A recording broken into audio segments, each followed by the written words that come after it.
4 তারিখ সন্ধে অবধি অপেক্ষা করতে হবে না, 1টার পর থেকে ডিজে বাজবে রবীন্দ্রসঙ্গীতের সুরে। কে কত বড় নেতা আমি তালিকা তৈরি করে রেখেছি, ব্লক ধরে ধরে, পঞ্চায়েত ধরে ধরে সুদে আসলে হিসেব হবে।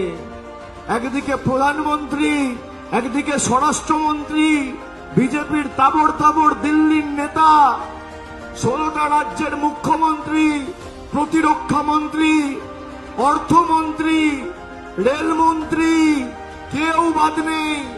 ইলেকশন কমিশন, বিচার ব্যবস্থা, হাইকোর্ট, সুপ্রিম কোর্ট, সংবাদ মাধ্যম, আধা সামরিক বাহিনী, paramilitary force, ED, NIA, CBI সব একদিকে, আর একদিকে বাংলার 10 কোটি মানুষ, আর তার সামনে একজন হাওয়াই চপ্পল পরা মহিলা।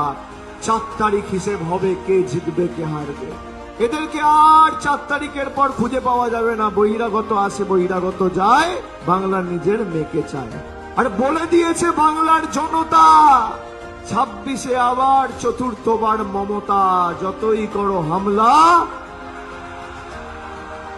যতই করো হামলা,